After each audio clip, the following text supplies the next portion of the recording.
میرا یہ قدم تمام اولیاء کرام کی گردن پر ہے۔ ایک مرتبہ محلہ حلبہ میں اپنے مہمان خانے میں وعظ فرماتے ہوئے حضور سیدنا غوث اعظم پر اچانک حالت کشف طاری ہوئی۔ آپ رحمت اللہ علیہ نے فرمایا، میرا یہ قدم ہر ولی اللہ کی گردن پر ہے۔ یہ ارشاد سن کر تمام اولیاء اللہ نے اپنی گردنیں جھکا دیں۔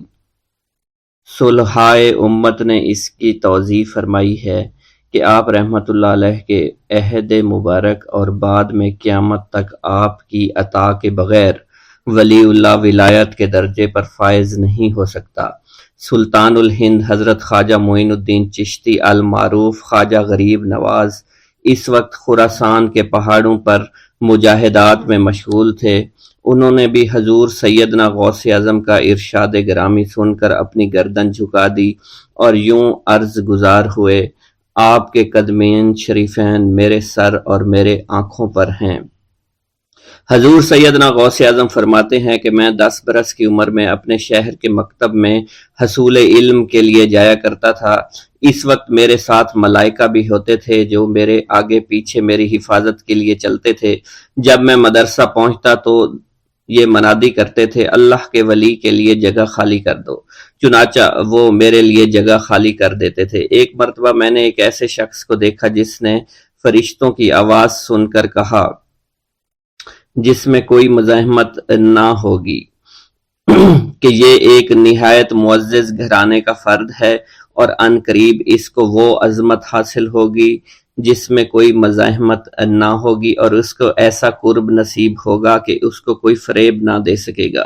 پھر 40 برس بعد میں نے اس شخص کو پہچانا۔ وہ شخص ابدالوں میں سے تھا۔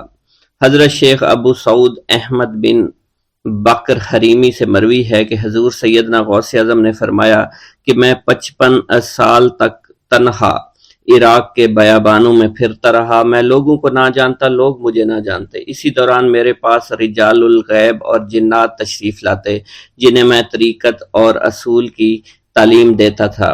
ابتدا میں جب میں عراق میں داخل ہوا تو حضرت خضر میرے ہم سفر بنے، اور بعد میں اس وقت ان کو پہچانتا نہ تھا، اور اس کے ساتھ میرا معاہدہ ہوا کہ میں ان کے کسی حکم کی خلاف ورزی نہیں کروں گا۔ ایک مرتبہ انہوں نے مجھے ایک جگہ بیٹھنے کا حکم دیا اور میں اس جگہ 3 سال تک بیٹھا رہا۔ سال میں ایک مرتبہ حضرت خضر میرے پاس تشریف لاتے، فرماتے کہ یہی تیرا مقام ہے جہاں تجھے پہنچایا گیا ہے۔ اس عرصہ کے دوران تمام نفسانی خواہشات مجھ پر انسانی شکل میں وارد ہوئیں، لیکن اللہ عز و جل نے مجھے ہر موقع پر استقامت عطا فرمائی اور مجھے ان خرافات سے بچائے رکھا۔ ابتدا میں میرا نفس مجاہدہ کا کوئی طریقہ اختیار کرتا تو میں اس پر قائم ہو جاتا اور کسی چیز کو قبول نہ کرتا تھا۔ ایک طویل مدت تک اپنا گلا گھونٹتے ہوئے میں مدائن کے جنگلوں میں مجاہدات میں مشغول رہا۔ حضور سیدنا غوث اعظم فرماتے ہیں کہ میں نے اپنے نفس کو مختلف مجاہدوں، مختلف ریاضتوں اور مختلف مشقتوں میں ڈالے رکھا۔ 1 سال تک میں گری ہوئی چیزیں اٹھا کر کھاتا رہا، دوسرے سال پانی پر گزارا کیا، اور تیسرے سال نہ میں نے کچھ کھایا، نہ پیا اور نہ ہی سویا۔ ایک مرتبہ شدید سردی کی وجہ سے میں ایوان کسریٰ کے کھنڈرات میں سویا تو رات بھر میں 40 مرتبہ طبیعت خراب ہوئی۔ حضور سیدنا غوث اعظم فرماتے ہیں، ہر سال ایک بزرگ آتے اور وہ مجھے جبہ دے کر چلے جاتے۔ اسی طرح میں نے بے شمار طریقوں سے دنیا اور نفس سے چھٹکارا پانے کی کوشش کی۔ لوگ مجھے دیوانہ سمجھتے تھے۔ میں برہنہ جسم جنگلوں میں چلا جاتا اور کانٹوں پر لوٹتا شور مچاتا تھا۔ میرا تمام بدن سے خون جاری ہو جایا کرتا تھا اور لوگ مجھے اٹھا کر شفا خانے لے جایا کرتے، جہاں میری حالت مزید بگڑ جاتی۔ ایک وقت ایسا بھی آیا جب مجھ میں اور مردہ میں کوئی فرق نہ تھا۔ لوگ کفن لے کر آئے، غسال کو بلوایا کہ وہ مجھے غسل دے دیں۔ ابھی انہوں نے مجھے غسل دینے کے لیے تختہ پر ڈالا ہی تھا کہ میری حالت درست ہو گئی۔ میں اٹھ کھڑا ہوا۔ طریقت کی ان پرخطر راہوں میں نہ تو میں کبھی خوف زدہ ہوا اور نہ کبھی میرا نفس مجھ پر غلبہ پا سکا، اور نہ ہی دنیا کی آرائش مجھے حیران کر سکی۔ حضور سیدنا غوث اعظم فرماتے ہیں، شیطان نے میرے گرد بے شمار جال بچھائے۔ جب میں نے اس سے کہا کہ یہ کیا ہے تو اس نے کہا، یہ دنیاوی چیزیں ہیں اور میں ان جالوں سے تم جیسوں کو شکار کرتا ہوں۔ میں نے 1 سال تک شیطان کا مقابلہ کیا، اس کے بچھائے ہوئے تمام جالوں کو ختم کر دیا۔ اس کے بعد میرے سینے کو کھول دیا گیا اور مجھ پر بے شمار خلائق ظاہر ہوئے۔ حضور سیدنا غوث اعظم فرماتے ہیں میں نے دریافت کیا کہ یہ اللہ کیسے ہیں؟ جواب ملا کہ یہ خلق کے اسباب ہیں جو تم سے ملے ہوئے ہیں۔ میں سال بھر ان کی جانب متوجہ رہا یہاں تک کہ وہ مجھ سے جدا ہو گئے۔ جب مجھ پر میرا باطن ظاہر کیا گیا تو میں نے اپنے قلب کو بہت سے علائق سے ملوث پایا۔ میں نے دریافت کیا کہ یہ علائق کیا ہیں؟ جواب ملا یہ تمہارے ارادے، تمہارے اختیارات ہیں۔ چنانچہ 1 سال تک ان کی جانب متوجہ رہا کہ وہ مجھ سے دور ہو گئے۔ میرا قلب ان تمام غلاظتوں سے نجات پا گیا۔ پھر مجھ پر میرے نفس کو ظاہر کیا گیا، میں نے اس کا مشاہدہ کیا، مجھے معلوم ہوا اس کے ساتھ کچھ امراض اور بھی ہیں اور نفس کی خواہشات زندہ ہیں، نفس کا شیطان سرکش ہے۔ چنانچہ میں نے سال بھر پھر توجہ دلائی اور میرے نفس کے تمام امراض سرے سے ہی ختم ہو گئے اور اس کے شیطان نے کلمہ پڑھ لیا اور پھر میرے تمام امور اللہ کے لیے ہو گئے اور میں اپنی ہستی سے باہر نکل آیا۔ حضور سیدنا غوث اعظم فرماتے ہیں پھر میں توکل کے دروازے پر آیا تاکہ میرا مقصد پورا ہو، لیکن جب میں نے توکل کے دروازے پر پہنچا تو بے شمار لوگ موجود تھے۔ میں اس ہجوم کو چیرتا ہوا آگے بڑھا اور شکر کے دروازے پر پہنچ گیا، یہاں پر بھی لوگوں کا جمع غفیر موجود تھا، اس سے بھی چیرتا ہوا آگے بڑھا اور مشاہدہ کے دروازے پر پہنچ گیا اور یہاں پر موجود ہجوم کو چیرتا ہوا اندر داخل ہوا، حتیٰ کہ سب سے آخر میں مجھے فقر کے دروازے پر لایا گیا۔ فقر کا دروازہ خالی تھا۔ جب اس دروازہ میں داخل ہوا تو دیکھا جن جن چیزوں کو میں نے ترک کیا تھا وہ سب یہاں موجود تھیں۔ یہاں مجھے ایک بہت بڑے روحانی خزانے کی فتوحات سے نوازا گیا اور میرے لیے تمام دنیا کے خزانے کھول دیے گئے۔ مجھے روحانی عزت، دائمی فنا اور خالص آزادی عطا فرمائی گئی۔ میری تمام چیزیں جو میری ہستی اور میری صفات سب معدوم ہو گئیں اور میری ہستی کی جگہ کسی اور نے لے لی۔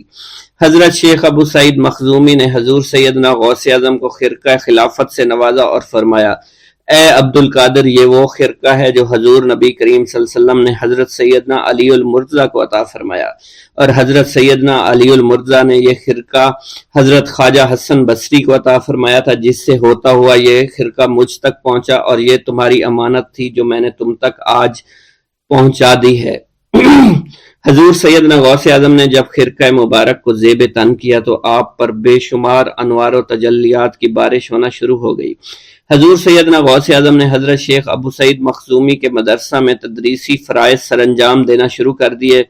آپ کے لیے فی الحال تدریسی مصروفیات کے علاوہ کوئی کام نہ تھا۔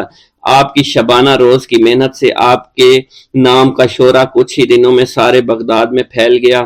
طلبہ دور دراز کے علاقوں سے علم کے حصول کے لیے آنے لگے۔ طلبہ کی تعداد جب مزید بڑھنا شروع ہو گئی تو ارد گرد کے کئی مکانات کو خرید کر مدرسہ میں داخل کر لیا گیا۔ کتب سیر میں منقول ہے کہ 528 ہجری میں آپ مدرسہ نظامیہ کی وسیع عمارت تعمیر فرما چکے تھے۔ اس مدرسہ کی تعمیر میں آپ نے بحیثیت مزدور بھی حصہ لیا تھا۔ حضرت شیخ ابو الخشاب سے مروی ہے کہ میں جوانی میں جب علم نحو پڑھ رہا تھا تو لوگوں نے مجھے حضور سیدنا غوث اعظم کے پاس جانے کا مشورہ دیا، اور اس کی وجہ سے مجھے بھی اشتیاق ہوا کہ میں آپ کا واز سنوں۔ ایک مرتبہ کچھ لوگوں کے ہمراہ آپ کی مجلس میں دوستوں کے ہمراہ حاضر ہوا۔ آپ نے میری جانب توجہ کرتے ہوئے فرمایا ہماری صحبت اختیار کر لو۔ چنانچہ میں نے آپ کے فرمان کے مطابق آپ کی صحبت کو اختیار کر لیا۔ آپ نے مجھے علم نحو کے علاوہ علوم عقلیہ اور تقلد حاصل کیے جس سے مجھے کوئی واقفیت پہلے نہیں تھی۔ 1 سال کے عرصہ میں آپ کی نظر کرم سے میں نے وہ علوم حاصل کر لیے جو گزشتہ اتنی عمر گزارنے کے باوجود بھی مجھے حاصل نہیں ہوئے تھے۔ منقول ہے حضرت شیخ بقا بن بطو، شیخ علی بن ہیتی اور شیخ کیلوی جب حضور سیدنا غوث اعظم کے مدرسہ میں آتے تو جھاڑو دیا کرتے تھے اور چھڑکاؤ کرتے تھے، لیکن آپ کی اجازت کے بغیر کبھی اندر داخل نہ ہوتے تھے۔ اجازت ملنے کے بعد آپ حضرات اندر داخل ہوتے اور اجازت ملنے پر ہی بیٹھتے تھے۔ آپ سے امان طلب کرتے اور امان مل جانے کے بعد مؤدب ہو کر بیٹھ جاتے۔ جس وقت آپ کہیں جانے کا ارادہ کرتے تو یہ حضرات سواری کے ہمراہ چلتے۔ آپ انہیں اس فعل سے منع فرمایا کرتے تھے اور کہتے تھے کہ ہمیں آپ کے ذریعے قرب الہی حاصل ہوا ہے۔ حضرت شیخ محمد قائل الادنیٰ سے مروی ہے کہ ایک مرتبہ حضور سیدنا غوث اعظم سے دریافت کیا گیا کہ آپ کی بزرگی اور عظمت کا راز کیا ہے؟ آپ نے فرمایا کہ میں کبھی جھوٹ نہیں بولتا اور کبھی کسی سے کذب بیانی نہیں کرتا۔ بسم اللہ الرحمن الرحیم۔ السلام علیکم۔ حضور سیدنا غوث اعظم فرماتے ہیں، میں 10 برس کی عمر میں اپنے شہر کے مکتب میں حصول علم کے لیے جایا کرتا تھا۔ اس وقت میرے ساتھ ملائکہ بھی ہوتے تھے جو میرے آگے پیچھے میری حفاظت کی غرض سے چلتے تھے۔ جب میں مدرسہ پہنچتا تھا تو وہ بار بار منادی کرتے تھے، اللہ کے ولی کے لیے جگہ خالی کر دو، چنانچہ وہ میرے لیے جگہ خالی کر دیتے تھے۔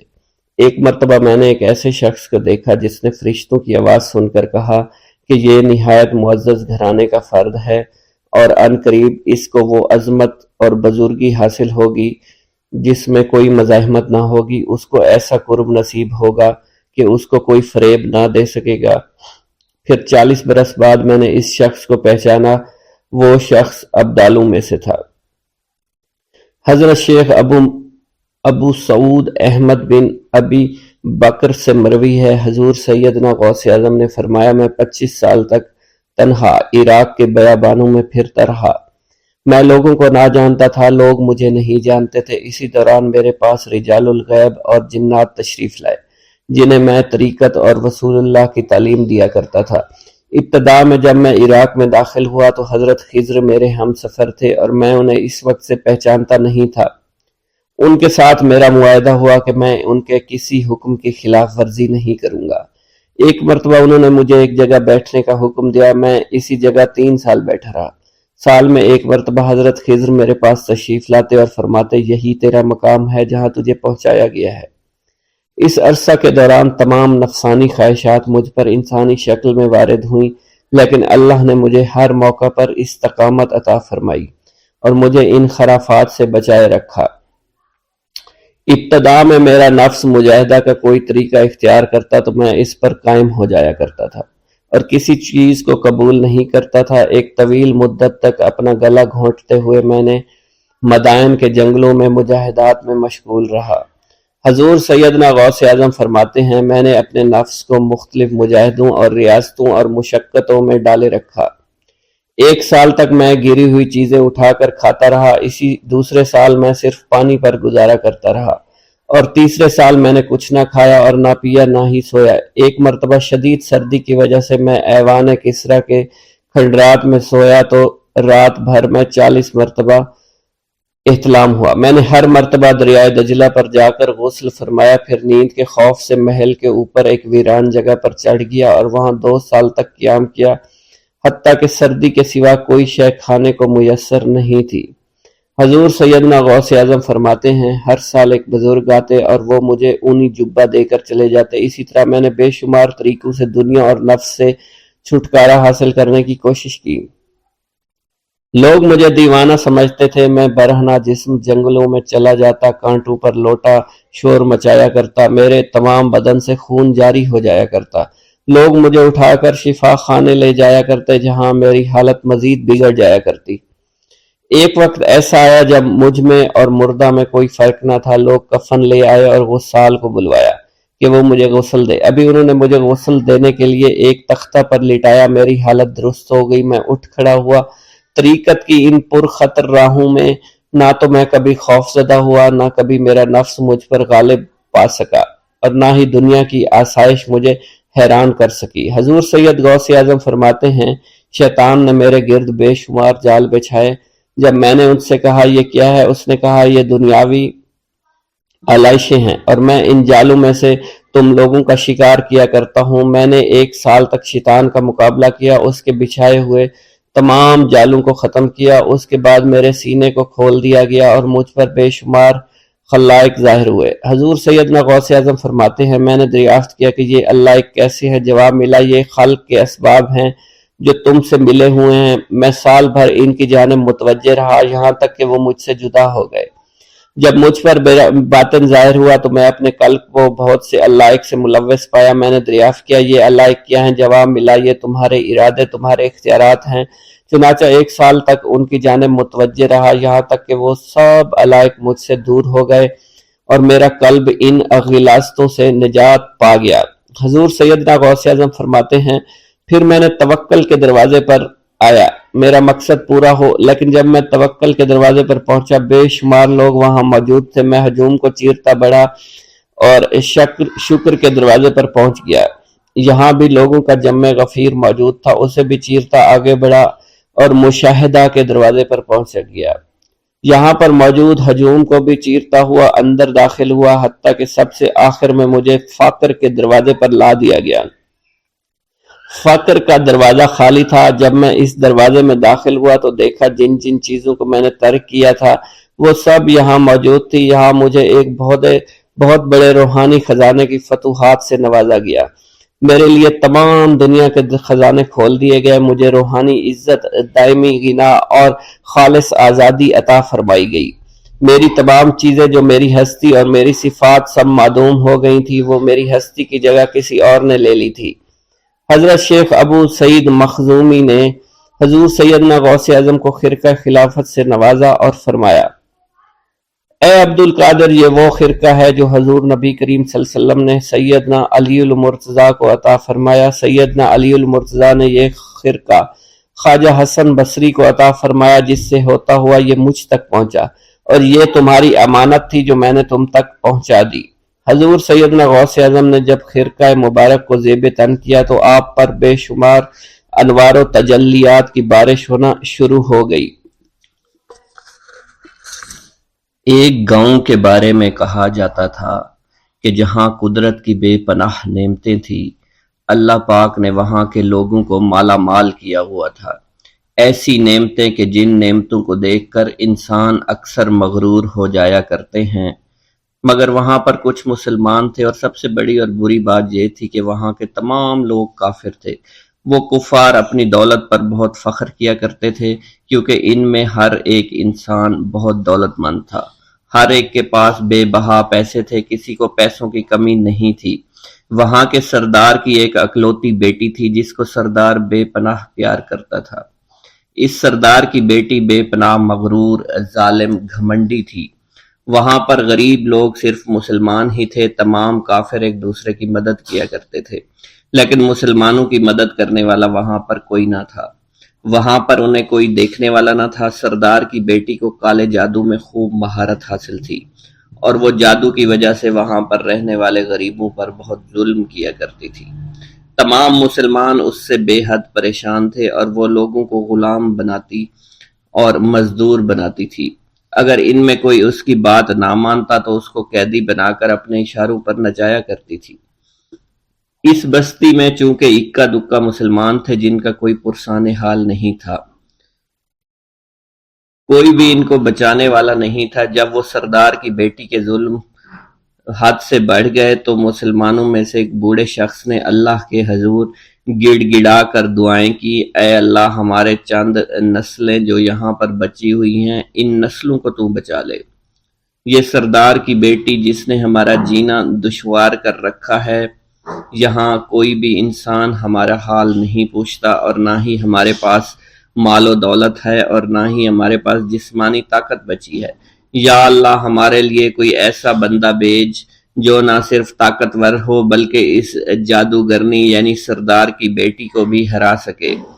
اللہ رب العزت نے اس بوڑھے کی دعا کو قبول فرمایا، اور یوں اس جگہ پر ایک اللہ والے کو بھیج دیا، اور وہ اللہ والے ایسے ہی بستی میں داخل نہیں ہوئے، بلکہ ایک دن کچھ عجیب واقعہ ہوا۔ ان کافروں کا سردار جنگل میں سیر سپاٹے کرتے ہوئے نکلا تھا، بڑی شان سے چلتا ہوا وہ سفر کر رہا تھا۔ اچانک ایک زہریلا سانپ اس کے سامنے آیا۔ اس زہریلے سانپ نے بادشاہ کو ڈس لیا، اور وہ بے ہوش ہو کر زمین پر گر پڑا اور تڑپنے لگا۔ اس کے جو ساتھی تھے انہوں نے جب اپنے سردار کو یوں تڑپتا ہوا دیکھا اور سردار کی غیر حالت دیکھی تو کہ جسے ایک زہریلے سانپ نے کاٹ لیا ہے، تو وہ فوراً اسے اٹھا کر گھر لے آئے۔ تاکہ اسے بچانے کے لیے کچھ کیا جا سکے۔ اس لڑکی نے اپنے باپ کی جب یہ حالت دیکھی تو اپنے آس پاس کے بڑے بڑے حکیموں کو بلایا، لیکن عجیب بات یہ تھی کہ لاکھ کوشش کے باوجود زہر نکالنے میں سارے ناکام ہو رہے تھے، اور زہر تیزی کے ساتھ اس کے جسم میں پھیلتا چلا جا رہا تھا۔ لیکن اسی وقت وہاں ایک درویش کی آمد ہوئی، ایک اللہ والے آئے، ان اللہ پاک نے اس مقصد کے تحت وہاں بھیجا تھا۔ اس اللہ کے ولی نے سردار کے گھر پر پہنچ کر دروازے کو کھٹکھٹایا۔ نوکروں نے پوچھا کون ہو، کس سے ملنا ہے؟ اس نے کہا میں نے سنا ہے کہ یہاں کے سردار کو سانپ نے ڈس لیا ہے۔ نوکر کہنے لگے کہ تمہیں کیسے پتا چلا کہ یہاں کے سردار کو سانپ نے ڈس لیا ہے؟ تم تو ہمیں اجنبی لگتے ہو، ہم نے تمہیں آج تک یہاں نہیں دیکھا ہے۔ اس نے کہا میں مسافر ہوں اور مجھے خبر ملی ہے کہ یہاں کے سردار کو ایک زہریلے سانپ نے ڈس لیا ہے اور کوئی بھی اس کا علاج نہیں کر پا رہا۔ نوکروں نے کہا تم کون ہو؟ اللہ والے نے کہا میں حکیم ہوں اور میں ان کے علاج کی غرض سے یہاں آیا ہوں۔ وہ نوکر اللہ والے کی حالت دیکھ کر ہنسنے لگے، کیونکہ آپ نے پھٹے پرانے کپڑے پہن رکھے تھے اور دیکھنے سے بہت غریب معلوم ہوتے تھے۔ وہ نوکر کہنے لگے کہ اتنے بڑے سردار کا علاج کرو گے؟ ارے یہاں تو اس کے پاس بڑے بڑے حکیم بلائے گئے ہیں، ہمارے سردار کے پاس پیسوں کی کوئی کمی نہیں ہے، اور وہ تم جیسے غریب سے بھلا کیوں علاج کروائیں گے؟ درویش نے کہا اگر تم چاہتے ہو تمہارے سردار کی جان بچ جائے پھر مجھے اندر جانے دو۔ غلام کہنے لگا ٹھیک ہے، ہم اندر جا کر اجازت لے کر آتے ہیں۔ نوکر اندر گئے، سردار کی بیٹی سے کہا ایک غریب آیا ہے، کپڑوں سے فقیر معلوم ہوتا ہے، لیکن کہتا ہے میں سردار کا علاج کر سکتا ہوں اور میں سردار کا علاج کروں گا۔ جو زہر تیزی کے ساتھ جسم میں پھیل رہا ہے میں اس کو باہر نکال پھینک کروں گا۔ اس کی بیٹی کہنے لگی ٹھیک ہے بلا لو۔ جب وہ اللہ والے اس کے گھر کے اندر گئے تو دیکھا سردار تڑپ رہا تھا، ٹانگ کو بار بار بستر پر پٹخ رہا تھا۔ اللہ والے نے اس کے پیر کی طرف دیکھا جہاں سانپ نے اس کو کاٹا تھا، اسی جگہ اللہ والے نے تھوک دیا، فوراً وہاں سے بھاگ گئے۔ اس کے سارے سپاہی اس کی بیٹی دیکھ کر حیران رہ گئے کہ یہ بھلا کون سا دیوانہ ہے، کمرے میں آیا، علاج کی بجائے اسی جگہ پر تھوک دیا جہاں صرف کاٹا تھا، اور بھاگ بھی گیا، اس کو کوئی گرفتار نہیں کر سکا۔ سردار کی بیٹی غصے میں تل ملا اٹھی کہ اس نے جو گستاخی کی ہے اس کی کوئی بات نہیں، تھوک کو میں صاف کروا دوں گی، مگر اس کو تو میں ابھی گرفتار کرواتی ہوں۔ اور اس نے اپنے سردار کے ایک نوکر سے کہا کہ اس تھوک کو صاف کرو۔ اس نوکر نے تھوک کو صاف کرنے کی بجائے اس کو اچھی طرح سے ٹانگ پر مل دیا۔ لڑکی نے کہا کیا کر رہے ہو؟ اس فقیر نے میرے باپ کی ٹانگ پر تھوک دیا، اب اس تھوک کو تم مل رہے ہو؟ حکیم نے اپنے ہاتھ کے اشارے سے سردار کے بیٹے کو روک دیا۔ جیسے اس تھوک کو سردار کی ٹانگ پر ملا گیا فوراً سارا زہر ختم ہو گیا۔ جو ٹانگ کٹنے کے قابل تھی وہ ٹانگ بالکل ٹھیک ہو چکی تھی، جو نیلی پڑ چکی تھی اب اصلی حالت میں آہستہ آہستہ واپس آ رہی تھی۔ اور جب وہ قبیلے کا سردار بالکل ٹھیک ہو گیا، ہوش میں آ گیا تو حیران رہ گیا۔ اسے بتایا کہ فقیر بابا کے تھوک کی وجہ سے آپ ٹھیک ہوئے ہیں۔ اس نے کہا وہ بزرگ تو ہمارے لیے مسیحا ہے، تم لوگوں نے انہیں جانے کیوں دیا؟ انہیں میرے پاس لے کر آؤ، انہوں نے ہم پر بہت بڑا احسان کیا ہے، ہم اس کے احسان کا بدلہ ضرور چکائیں گے۔ اس کی بیٹی جو خاموشی سے باپ کو دیکھ رہی تھی اس نے کچھ بھی نہ کہا۔ گاؤں کے سردار کے کہنے پر سارے سپاہی اللہ والے کو ڈھونڈنے کے لیے نکل گئے۔ وہ چاروں طرف پھیل گئے لیکن کہیں بھی اللہ والے کا پتہ نہیں چل رہا تھا۔ پھر جب سپاہی تلاش کرتے کرتے جنگل میں داخل ہوئے، وہاں ایک درخت کے نیچے ایک آدمی کو عبادت کرتے ہوئے دیکھا۔ وہ غور سے اس کو دیکھ رہے تھے اور کہہ رہے تھے یہ کس طرح کی عبادت کر رہے ہیں؟ ہم لوگ تو اپنے بتوں کے آگے ہاتھ جوڑتے ہیں، یہ نہ جانے کس کو سجدہ کر رہے ہیں۔ خیر، عبادت کے فوراً بعد اللہ والے کو پکڑ لیا، گاؤں کے سردار کے سامنے پیش کیا۔ وہ کہنے لگا آپ کون ہیں اور کہاں سے آئے ہیں؟ سب سے پہلے تو میں گستاخی کی معافی چاہتا ہوں، میرے لوگوں نے آپ کے ساتھ بڑی بدتمیزی کی، لیکن آپ کی وجہ سے آج میں زندہ ہوں۔ ہم گناہ گاروں کی وجہ سے آپ جیسے لوگوں کو بہت تکلیف ہوئی ہے، اس لیے میں معذرت چاہتا ہوں۔ آپ سے درخواست کرتا ہوں کہ آپ میری طرف سے یہ قیمتی لباس یعنی کپڑے اور عربی گھوڑا قبول کیجئے۔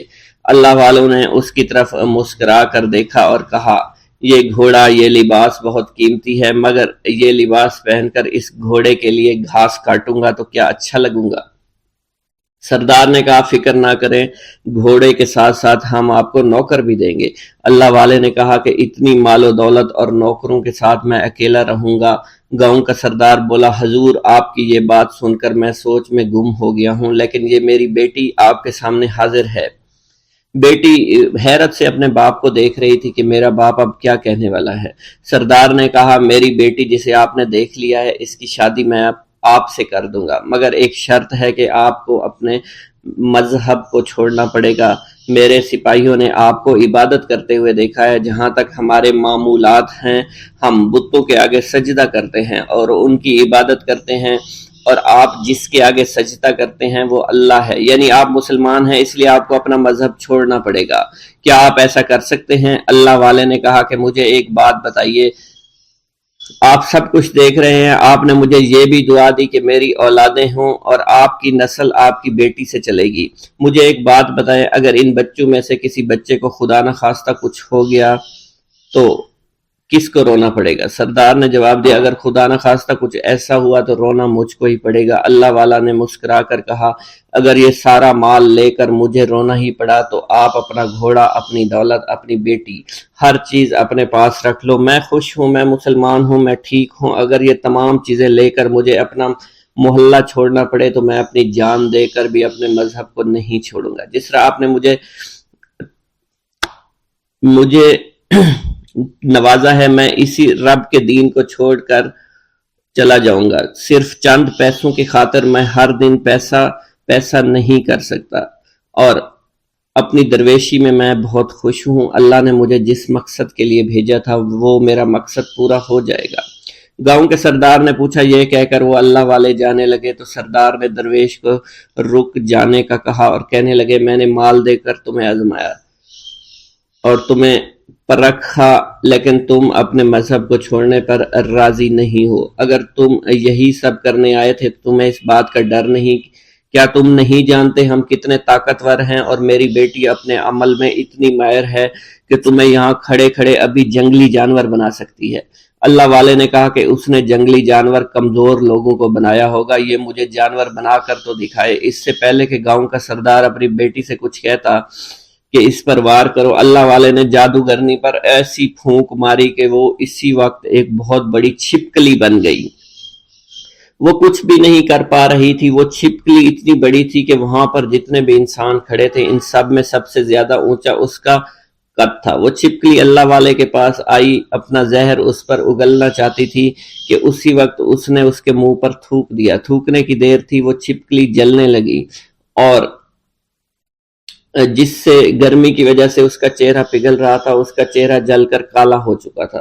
وہ مرنے والی تھی کہ سردار دوڑتا ہوا قدموں میں آ کر گر پڑا اور معافی مانگنے لگا اور کہنے لگا حضور اس گستاخی کے لیے میں معذرت خواہ ہوں، آپ مجھے معاف کر دو، میں نے سچ میں آپ کو بہت کمزور سمجھا تھا، آپ کو آپ کا مذہب سے ہٹانا چاہا تھا۔ اگر میری بیٹی ٹھیک ہو جائے تو میں سچ کہتا ہوں یہاں پر جتنے لوگ ہیں ہم پوری کی پوری بستی مسلمان ہو جائیں گے۔ اللہ والے نے کہا کہ ہم تمہیں اپنے دین میں شامل کرنے کے لیے یہ سب نہیں کر رہے، بلکہ تم لوگ مسلمان بھائیوں پر جو ظلم کرتے ہو وہ ظلم کو ختم کرنے کے لیے ہم یہاں آئے ہیں۔ ہمارے دین میں جبر اور ظلم نہیں۔ اگر تمہارے بیٹی سے انسان بن کر سدھر جاتی ہے تو اس کو اس کی اصلی حالت میں لانے کے لیے میں خود کو اللہ کی بارگاہ میں پیش کروں گا اور دعا کروں گا۔ سردار کہنے لگا کہ ہاں میری بیٹی اصلی حالت میں اگر آ جائے تو پھر ہم کسی پر ظلم و ستم نہیں کریں گے، اور میں دل سے اپنی بیٹی کے لیے معافی چاہتا ہوں۔ آج سے یہ کوئی بھی جادو ٹونا اور مسلمانوں کو تنگ نہیں کرے گی، اور نہ ہی کسی مسلمان پر یہ ظلم اور جبر کرے گی۔ بس آپ اسے دوبارہ سے انسان بنا دے۔ اللہ والا نے چھپکلی پر دوبارہ سے پھونک ماری تو پھر سے انسان بن گئی، اور اللہ والے کے قدموں سے وہ لپٹ گئی، کہنے لگی مجھے معاف کر دیجئے، مجھے معاف کر دیجئے، میں نے اپنے آپ کو بہت طاقتور سمجھا۔ اس لڑکی کا آدھا چہرہ جل چکا تھا اور کالا ہو چکا تھا۔ وہ کہنے لگی کہ آج اپنے باپ کے ساتھ میں آپ کے دست مبارک پر مسلمان ہونا چاہتی ہوں۔ میں وعدہ کرتی ہوں کہ آج سے اس بستی پر کوئی بھی کافر کسی مسلمان کے ساتھ بدتمیزی نہیں کرے گا، زیادتی نہیں کرے گا، ظلم اور جبر نہیں کرے گا، بلکہ ہم سب یہاں مل جل کر رہیں گے اور بھائی چارے کے ساتھ رہیں گے۔ ہم سب مسلمان ہو جائیں گے اور پھر یوں اللہ والے کے ہاتھوں پوری بستی کا سردار اور اس کی بیٹی نے اسلام قبول کر لیا، اور سردار نے اللہ والے سے اپنی بیٹی کا نکاح کر دیا، اور پھر اس بستی میں ہمیشہ کے لیے امن و امان قائم ہو گیا۔ بھوک اللہ کے خزانوں میں سے ایک خزانہ ہے۔ حضرت شیخ ابو محمد فرماتے ہیں، ایک روز میں حضور سیدنا غوث اعظم کی خدمت میں ایسی حالت میں حاضر ہوا کہ فاقہ سے تھا، اور میرے اہل و عیال بھی کئی دنوں سے بھوکے تھے۔ میں نے آپ کی خدمت میں سلام عرض کیا تو آپ نے میری دلی کیفیت کو بھانپتے ہوئے فرمایا، اے جونی، بھوک اللہ تعالیٰ کے خزانوں میں سے ایک خزانہ ہے، اور اللہ عز و جل جس کو دوست رکھتا ہے اس کو فاقہ کی نعمت عطا فرما دیا کرتا ہے۔ حضرت شیخ زین الدین فرماتے ہیں، ایک مرتبہ میں اور ایک میرا دوست حج کی ادائیگی کے بعد بغداد شریف آئے۔ بغداد شریف میں ہم کسی کو جانتے نہیں تھے اور ہمارے پاس صرف ایک قبضہ کمان تھی، جسے فروخت کر کے ہم نے کچھ چاول خریدے اور انہیں پکایا۔ ہم ان چاولوں سے سیر نہ ہو سکے اور نہ ہی ہمیں کوئی لطف محسوس ہوا۔ بعد ازاں ہم حضور سیدنا غوث اعظم کی محفل میں حاضر ہوئے تو آپ کچھ کلام فرما رہے تھے۔ ہمیں دیکھتے ہی آپ نے اپنا کلام قطع کر لیا اور فرمانے لگے، حجاز مقدس سے کچھ مہمان آئے اور ان کے پاس قبضہ کمان کے سوا کچھ نہ تھا، جسے انہوں نے فروخت کر کے چاول خریدے اور انہیں پکا کر کھایا، لیکن نہ ہی وہ سیر ہوئے اور نہ ہی لطف اندوز۔ حضرت شیخ زین الدین ابو الحسن علی بن ابو طاہر ابراہیم انصاری فرماتے ہیں، ہم نے جب حضور سیدنا غوث اعظم کا یہ کلام سنا تو ہم نہایت حیران ہوئے۔ محفل کے اختتام پر آپ نے دسترخوان بچھوایا۔ میں نے آہستگی سے اپنے دوست سے اس کی پسندیدہ چیز کے متعلق پوچھا تو اس نے کہا، حلوہ کھانا چاہتا ہے، اور میرے دل میں اس وقت شہد کی خواہش پیدا ہوئی۔ ابھی یہ سب کچھ ہمارے دلوں میں ہی تھا کہ حضور سیدنا غوث اعظم نے اپنے خادمین کو حکم دیا، جاؤ حلوہ شہد لے آؤ۔ خادمین نے حکم کی، تعمیل کی اور حلوہ اور شہد ہمارے سامنے لا کر رکھ دیا۔ آپ کا اس طرح ہمارے دلوں کی بات پر مطلع ہونے سے ہم حیران رہ گئے۔ حضرت ابو حفص عمر بن صالح بغدادی ایک مرتبہ اپنی اونٹنی کو ہانکتے ہوئے حضور سیدنا غوث اعظم کی خدمت میں حاضر ہوئے۔ عرض کرنے لگے، حضور، میں حج کے لیے بیت اللہ شریف جانا چاہتا ہوں، مگر میری یہ اونٹنی میرا ساتھ دینے کے قابل نہیں ہے، اور فی الحال میرے پاس کوئی دوسری سواری بھی نہیں ہے۔ آپ نے اس اونٹنی کی پشت پر ہاتھ پھیرا۔ اس کے بعد حضرت ابو حفص عمر بن صالح بغدادی نے اس اونٹنی کو ایڑی لگائی تو وہ اونٹنی بیت اللہ شریف تک بھاگتی ہی چلی گئی اور کوئی دوسری سواری اس کے قریب نہیں پہنچ سکی۔ حضرت ابو حامد فرماتے ہیں، میں ایک مرتبہ بغداد شریف میں حضور سیدنا غوث اعظم کی خدمت میں حاضر ہوا اور اپنا مصلی آپ کے نزدیک بچھا کر بیٹھ گیا۔ آپ نے مجھ سے فرمایا، اے حامد، تم عنقریب بادشاہوں کے دسترخوان پر بیٹھو گے۔ چنانچہ جب میں حران واپس پہنچا تو سلطان نور الدین زنگی نے مجھے اپنے پاس رہنے پر مجبور کر دیا اور مجھے اپنا مصاحب خاص مقرر کر دیا اور ناظم اوقاف مقرر فرمایا۔ حضرت شیخ ابو المظفر اسماعیل سے منقول ہے کہ ایک مرتبہ حضرت شیخ الہیتی بیمار ہو گئے۔ حضور سیدنا غوث اعظم ان کی عیادت کے لیے تشریف لائے۔ آپ نے ان کے نزدیک کھجور کے 2 درخت دیکھے جو 4 سال سے خشک تھے اور ان پر پھل نہیں آتا تھا۔ آپ نے ان درختوں کے نیچے بیٹھ کر وضو کیا اور 2 رکعت نماز ادا فرمائی۔ کچھ دن گزرنے کے بعد ان درختوں پر پھل لگ گئے اور وہ دوبارہ سے سرسبز و شاداب ہو گئے۔ جھولی کو میری بھر دو ورنہ کہے گی دنیا، ایسے سخی کا منگتا پھرتا ہے مارا مارا۔ مولانا عبد الرحمن جامی فرماتے ہیں حضور سیدنا غوث اعظم کا ایک مرید آپ کے ہمراہ مسجد کی جانب جا رہا تھا۔ جمعہ کا دن تھا۔ اس دن کسی بھی شخص نے آپ کو دیکھ کر نہ سلام کیا نہ ہی کچھ توجہ فرمائی۔ اس مرید کے دل میں خیال آیا کہ پہلے تو آپ جمعہ کی نماز کی ادائیگی کے لیے بڑی مشکل سے لوگوں کے ہجوم میں سے ہوتے ہوئے مسجد کی جانب تشریف لے جایا کرتے تھے، اور آج کوئی شخص بھی آپ کو سلام نہیں کر رہا ہے اور نہ آپ کے نزدیک آ رہا ہے۔ مولانا عبد الرحمن جامی فرماتے ہیں ابھی یہ خیال اس مرید کے دل میں ہی تھا کہ حضور سیدنا غوث اعظم نے مسکرا کر اس مرید کو دیکھا، پھر لوگوں کا ایک جمع غفیر اکٹھا ہو گیا اور ہر کوئی آپ سے سلام کرنے کا خواہش مند تھا، یہاں تک کہ اس مرید اور آپ کے درمیان ہجوم حائل ہو گیا۔ اس مرید کے دل میں یہ خیال آیا کہ یہ پہلا حال اچھا تھا جب میں اور آپ تنہا تھے۔ مولانا عبد الرحمن جامی فرماتے ہیں حضور سیدنا غوث اعظم شیخ عبد القادر جیلانی نے ایک مرتبہ پھر اس مرید کی دلی کیفیت کو بھانپتے ہوئے فرمایا تمہیں معلوم نہیں لوگوں کے دل میری مٹھی میں ہیں، میں انہیں چاہوں تو پھیر دوں، چاہوں تو اپنی جانب متوجہ کر لوں۔ ایک مرتبہ ایک عورت حضور سیدنا غوث اعظم کی خدمت میں بیٹے کو لے کر حاضر ہوئی، عرض کیا میرے اس بیٹے کو آپ سے دلی لگاؤ ہے، آپ اسے اپنی غلامی میں قبول فرما لیں، میں اللہ عز و جل اور آپ کی خاطر اپنے بیٹے پر اپنے حق کو معاف کرتی ہوں۔ آپ نے اس لڑکے کو قبول فرما لیا۔ چند روز بعد وہ عورت اپنے بیٹے سے ملنے کے لیے آئی تو وہ لڑکا آپ کے حکم سے مجاہدات میں مشغول تھا اور بے حد کمزور اور لاغر ہو چکا تھا۔ اس عورت نے جب آپ کو دیکھا تو آپ اس وقت مرغی کا گوشت کھا رہے تھے، آپ کے سامنے ہڈیاں پڑی ہوئی تھی۔ اس عورت نے آپ سے کہا کہ آپ خود تو مرغی کھاتے ہیں جبکہ میرا بیٹا سخت مجاہدات میں مشغول ہے۔ آپ نے اس عورت کی بات سننے کے بعد ہڈیوں کی جانب اشارہ کیا اور حکم دیا اللہ عز و جل کے حکم سے زندہ ہو جاؤ۔ آپ کا یہ فرمانا تھا کہ ان ہڈیوں سے ایک سالم مرغی زندہ کھڑی ہو گئی۔ آپ نے فرمایا کہ جب تیرا بیٹا اس منزل پر پہنچ جائے گا تو پھر جو چاہے گا کھائے گا۔ منقول ہے ایک مرتبہ حضور سیدنا غوث اعظم کو اللہ عز و جل کی جانب سے حکم ہوا کہ 700 مردوں اور 700 عورتوں کو واصل باللہ کریں۔ آپ نے اللہ کے اس فرمان کے مطابق مجمع عام میں نظر دوڑائی تو مجمع میں سے 700 مرد اور 700 عورتیں علیحدہ ہو گئیں۔ آپ نے ان پر نگاہ ولایت ڈالی تو وہ سب واصل اللہ ہو گئے۔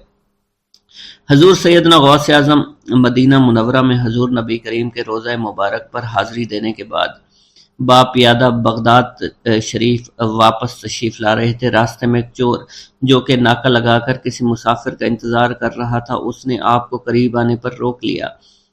آپ نے اس چور سے دریافت کیا تم کون ہو؟ اس نے کہا دیہاتی ہوں۔ آپ کو بذریعہ کشف اس کی بدنیتی کی خبر ہو چکی تھی۔ اسی دوران اس چور کے دل میں خیال پیدا ہوا کہ یہ غوث اعظم ہوں گے۔ آپ نے اس کے دل کی بات کو بھانپتے ہوئے فرمایا کہ میں عبد القادر ہوں۔ چور نے جب آپ کی بات سنی فوراً قدموں میں گر پڑا اور معافی کا خواستگار ہوا۔ آپ کو اس کی حالت پر ترس آ گیا۔ آپ نے اللہ عز و جل کے حضور اس کے لیے دعا فرمائی تو ندائے غیبی سنائی دی، اے غوث اس چور کو سیدھے راستہ دکھاتے ہوئے قطب بنا دو۔ آپ نے اس چور کی جانب نگاہ دوڑائی تو آپ کے فیض روحانی سے قطب کے درجے پر وہ فائز ہو گیا۔ حضرت شیخ ابو عباس خضر بن عبداللہ بن جایہ حسینی فرماتے ہیں ایک مرتبہ میں نے خلیفہ ابو المظفر یوسف عباسی کو حضور سیدنا غوث اعظم شیخ عبد القادر جیلانی کی خدمت میں موجود پایا۔ اس نے آپ سے کسی کرامت کو دیکھنے کی درخواست کی اور کہا کہ اس سے میرا دل مطمئن ہو جائے گا۔